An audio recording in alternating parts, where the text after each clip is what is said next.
कल चीन ने अपने दो सबसे पावरफुल पूर्व सैन्य रक्षा मंत्रियों ली शांगफू और बेई फेंगे को मौत की सजा सुनाई है, लेकिन साथ ही उन्हें 2 साल की मोहलत भी दी गई है। इसका मतलब है कि इन दोनों को अभी फांसी की सजा नहीं दी जाएगी, उन्हें 2 साल तक जेल में रखा जाएगा और उनके व्यवहार पर नजर रखी जाएगी। अगर 2 साल तक उनका आचरण सही रहता है तो उनकी मौत की सजा को उम्र कैद में बदला जा सकता है। सबसे बड़ा सवाल है कि इतने पावरफुल मंत्रियों को आखिर चीन ने इतनी बड़ी सजा क्यों दी है।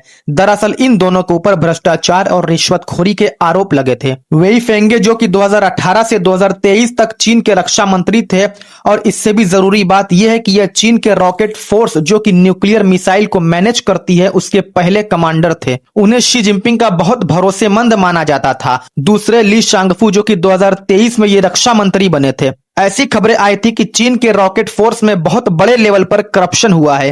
कुछ रिपोर्ट में यह भी दावा किया गया कि मिसाइलों के ढक्कन सही से काम नहीं कर रहे थे या मिसाइलों में ईंधन की जगह पानी भरा हुआ मिला था। ली शांगफू रक्षा मंत्री बनने से पहले सेना के इक्विपमेंट डेवलपमेंट डिपार्टमेंट के प्रमुख थे। उनके ऊपर यह आरोप है कि हथियारों की खरीद में उन्होंने बड़े लेवल पर और करोड़ों की रिश्वत ली है। जब से शी जिनपिंग सत्ता में आए हैं उन्होंने टाइगर्स एंड फ्लाइज नाम का एक अभियान चलाया है। टाइगर का मतलब है बड़े सैन्य अधिकारी और फ्लाइज का मतलब है छोटे स्तर के भ्रष्ट अधिकारी। शी जिनपिंग का मानना है कि चीन की सेना में बड़े स्तर पर करप्शन है, जो कि चीन के सुपर पावर बनने में सबसे बड़ी बाधा है। इन दो मंत्रियों को सजा देकर उन्होंने यह मैसेज दिया है कि कोई चाहे कितना ही बड़ा क्यों ना हो, उसको किसी भी हाल में बख्शा नहीं जाएगा। इन दो बड़े मंत्रियों को सजा से यह पता चलता है कि पीपुल लिबरेशन आर्मी यानी कि पीएलए के अंदर सब कुछ सही नहीं है। चीन पीएलए को दुनिया की सबसे बड़ी सेना बनाने का दावा करता है, जबकि यह खुद अंदरूनी भ्रष्टाचार से जूझ रही है। तो दोस्तों, क्या चीन की सेना कमजोर हो रही है?